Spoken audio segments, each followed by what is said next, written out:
حافظ ابن حجر اسقلانی رحمۃ اللہ علیہ 852 ہجری آپ کا سن وصال ہے، بدعت اور احداث کی اصطلاحی تعریف کرتے ہوئے ارشاد فرماتے ہیں المحدثۃ، محدثہ نئی ایجادات، والمراد بها ما احدث وليس له اصل في الشرع، محدثہ سے ایسے نئے کام کا ایجاد کرنا ہے جس کی شریعت میں کوئی اصل موجود نہ ہو۔ اب یہ خود ایک زبردست بات ہے کہ اصل سے کیا مراد ہے، جس کی شریعت میں اصل موجود نہ ہو، یسمى فی عرف الشرع بدعۃ، اسے عرف شرع شریعت کی ٹرمینالوجی کے اندر بدعت شرعی کہا جاتا ہے۔ ایک وما کان لہ اصل، اور ایسا نیا کام ایجاد ہوا جو اپنی شکل و صورت اور اسٹرکچر میں تو نیا تھا، لیکن جو چیز اس کے ذریعے ڈیلیور ہو رہی تھی اس کی اصل قرآن میں موجود ہے، اس کی اصل سنت میں موجود ہے، اس کی اصل دین میں موجود ہے۔ فرمایا وما کا ایک تو وہ ہے ایسی چیز ایجاد کی گئی نہ اس کی شکل اور نہ جو پیغام جا رہا ہے، وہ دونوں چیزیں نہ قرآن میں ہے، نہ سنت میں، نہ آثار صحابہ میں ہے، نہ کہیں اس کا ثبوت ہے، بلکہ اس کے خلاف ہے، تو فرمایا وہ بدعت شریعہ ہے، یعنی بدعت گمراہیہ ہے، اور وہ ایسا ایجاد ہے جس کی اصل نہیں۔ لیکن آگے فرماتے ہیں وما کان لہ اصل یدل علی الشرع، لیکن ایسا کوئی نیا کام جس کی دلالت شریعت کے قانون پر ہو رہی ہو، مانا کہ وہ دور کی ترقی کے اعتبار سے کوئی ایسی ایجاد ہے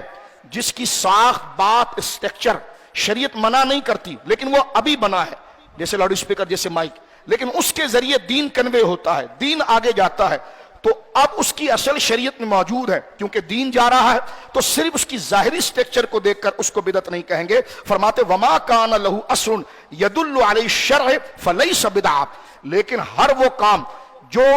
دور میں نیا ایجاد ہوا، جس طرح کہ جمعے کے دن خطبہ دیا جاتا ہے، یہ کوئی اردو میں دینا شروع کر دے، نماز عربی قرآن میں پڑھائی جاتی ہے، کوئی اس کے ترجمے سے نماز شروع کر دے، اللہ بہت بڑا ہے، تمام تعریفیں اللہ کے لیے ہے جو تمام عالمین کا رب ہے۔ اب آپ دیکھیں یہ نیا طریقہ، ایسا نیا طریقہ ہے کہ ہے بھی نیا طریقہ، اور جس چیز کو لے کر چل رہا ہے وہ دین میں ہے ہی نہیں، تو یہ تو بدعت شرعی اور گمراہی ایسا نیا کام ہے جس کو گمراہی کہا گیا، اور جس کو کیونکہ بدعت مطلقاً نئے کام کو کرتا ہے، اب وہ نیا کام اچھا بھی ہو سکتا ہے، برا بھی ہو سکتا ہے، لیکن یہ سٹائل جو ہے کہ جو مسنون طریقہ خطبے کا، نماز کا چلا آیا ہے، تو اس کو اس نے چینج کیا، اب ترجمہ پڑھ رہا ہے، اردو میں خطبہ دے رہا ہے، فارسی میں خطبہ دے رہا ہے، اور عربی کے اس مسنون طریقے کو ختم، تو ایک نیا طریقہ ہے، پلس نیا طریقہ وہ ہے کہ جو اس میں ڈیلیور ہو رہا ہے، ایسی چیزیں دور رسالت میں بھی نہیں تھی کہ زبانوں کی آزادی ہوتی اپنی، تو لہٰذا ہر وہ کام، حضرت امام ابن حجر اسقلانی کہتے ہیں والمراد بہا ما احدث، ہر وہ کام جو نکالا جائے، ولیس لہ اصل فی الشرع، جو چیز اس کے ذریعے ڈیلیور ہو رہی ہے اس کی اصل شریعت کے اندر نہیں ہے، نہ قرآن میں ہے، نہ حدیث میں ہے، اور نہ آثار صحابہ میں ہے، تو فہو بدعۃ شریعہ، تو وہ بدعت شریعہ ہے۔ بدعت شریعہ سے مراد برا نیا کام، بدعت ضلالہ، بدعت شنیعہ، جس کو بدعت کہہ کر ہم گھن کھاتے ہیں، یہ وہ کام ہے۔ لیکن آگے فرماتے ہیں ایک ایسا کام جس کا اسٹرکچر، ظاہری صورت نہیں ہے، لیکن جو چیز اس میں ڈیلیور ہو رہی ہے وہ چیز قرآن سے ثابت ہے، سنت سے ثابت ہے، تو حضرت سیدنا امام ابن حجر اسقلانی جن کی بخاری شریف کی شرح سب سے اونچی فتح الباری، وہ فرماتے فلیس ببدعہ، اس کو وہ بدعت نہیں کہا جائے گا، یہ صورتاً نیا کام ہے، لیکن جو چیز اس میں ڈیلیور ہو رہی ہے اگر وہ قرآن و سنت ہی کا پیغام ہے تو اس کو بدعت شریعہ نہیں کہا جائے گا، لٹرلی اعتبار سے بدعت لغویہ کہا جائے گا، کہ جس اسٹرکچر اور جس شکل میں آگے بڑھایا جا رہا ہے وہ آج کی ایجاد ہے، لیکن آج کی ایجاد میں جو چیز کنوے ہو رہی، جو آگے بڑھ رہی ہے، ڈیلیور ہو رہی ہے، وہ تو پرانی ہے، تو اس کو بدعت گمراہی نہیں کہا جائے گا۔ آگے بتایا انہوں نے کہ اس کو بدعت حسنہ کہا جائے گا، اور یہ ہم گھر سے نہیں لا رہے ہیں، یہ سب ملا مولانا پڑھتے پڑھاتے ہیں، اور میلاد آتا ہے تو اس پر یہ غلط باتیں کرنا شروع ہیں۔ آپ دیکھیے کیا کہتے ہیں، امام شافعی کہتے ہیں قال شافعی المحدثات من امور زربان،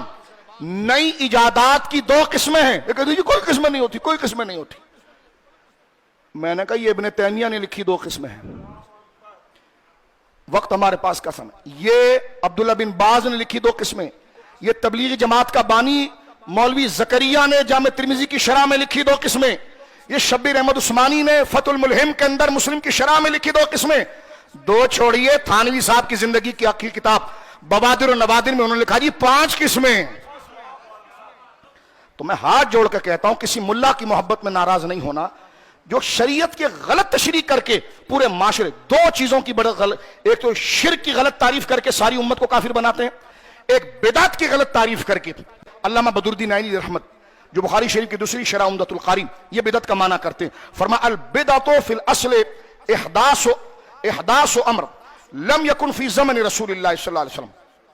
فرمایا بھائی بات یہ ہے کہ بدعت اصل میں ایسے کام کو کرنے کو کہتے ہیں جو حضور کے زمانے میں نہ ہوا جاتا۔ میں نے کہا آگے پڑھ، آگے وہ کیا کہتے ہیں، آگے فرماتے ہیں کہ ثم البدعۃ علی النوعین، فرمایا یہ نیا کام 2 قسم کا ہوتا ہے، ان کانت مما یندرج تحت مستحسن، اگر یہ نیا کام کسی اچھے کام کے لیے استعمال ہو گیا، فی الشرع شرع میں فہی بدعۃ حسنۃ، یہ علامہ عینی لکھ رہے ہیں جو تمام مکاتب فکر میں حدیث میں استاد ہیں، 500 سال سے ان کی بخاری کی شرح لکھی پڑھائی جا رہی ہے۔ علامہ عینی رحمت اللہ علیہ فرمایا کہ پھر بدعت کی 2 قسمیں ہیں، اگر یہ شریعت کے مستحسنات محبوب اور اچھے کام، تو میلاد مستحسن نہیں تو پھر کیا مستحسن ہے؟ کہتے ہیں نئے کام کی 2 قسمیں ہو جاتی ہیں، اگر یہ شریعت میں کسی اچھے کام کو بڑھانے کے لیے کام آ گیا تو یہ بدعت حسنہ ہے۔ وَإِن كَانَتْ مِمَّا يَنْدَرِجُ تحت مستقبح، فرمایا اگر یہ کسی قبیح اور برے کام کو پھیلانے کا باعث بنا فَيَّ بِدْعَةٌ مستقبحۃ، فرمایا پھر یہ بہت بری بدعت ہوگی۔ اس سے بات واضح ہو گئی، آپ نے فرمایا بدعت، اس نے بدعت کا لٹرل معنی نیا کام، اب نیا کام وہ اچھا بھی ہو سکتا ہے برا بھی ہو سکتا ہے۔ فرمایا اچھا کب ہے؟ جب اچھائی کو پھیلانے میں کام آئے، اور برا کب ہے؟ جب برائی کو پھیلانے کام آئے۔ تو جو اچھائی کو پھیلانے میں کام آئے گا وہ صورتاً نیا ہے، لیکن اس کو بدعت حسنہ کہیں گے۔ بدعت مانے نیا کام، حسنہ مانے اچھا، یعنی اچھا نیا کام۔ علامہ ابن کثیر سے جو ابن تیمیہ کی شاگرد ہیں اور اس مکتبہ فکر کے نزدیک جو ہے وہ بڑی قدر اور اہمیت کی نظر سے گویا کہ دیکھے جاتے ہیں، علامہ ابن کثیر اس موضوع کو بیان کرتے ہوئے فرماتے ہیں، یہ ان کی کتاب میرے سامنے ہے، علامہ ابن کثیر کی تفسیر ابن کثیر، اس میں بدعت کی تعریف وہ کیا کرتے ہیں ذرا غور کیجئے گا۔ وہ کہتے ہیں والبدع علی قسمین، نئے کام کی 2 قسمیں ہیں۔ جس بیچارے کی گردن پر رکھ کر امت کو بدعتی بنا گیا وہ کیا کہہ رہا تھا اس کی سنی نہیں کسی نے۔ وہ کہہ رہے ہیں کہ والبدع علی قسمین، نئے کام کی 2 قسمیں، تارتن کبھی کبھار، تکون بدعت شریعت، کبھی کبھی وہ برا نیا کام ہوتا ہے، اور فرمایا وہ تارتن بدعت لغویہ، کبھی کبھی وہ صورتاً نیا کام ہوتا ہے، کہ قول امیر المؤمنین عمر بن الخطاب، جیسے حضرت عمر بن خطاب رضی اللہ عنہ نے نماز تراویح کو جو پڑھایا تو فرمایا یہ بہت اچھا نیا کام ہے۔ یہ دیکھیں یہ بدعت کا مفہوم اور معنی کہ ہر نیا کام برا نہیں ہے، وہ نیا کام برا ہے کہ اس کے ذریعے چیز کیا ڈیلیور ہو رہی ہے۔ اگر وہ نیا کام یا نئی ایجاد ایسی ہے کہ دور رسول میں تو ایجاد نہیں ہوئی، جیسے مینارے کی بات میں نے کی، یہ محراب میں آ جائیے، تقی عثمانی صاحب کے ابو یہاں پر جب پہنچے اور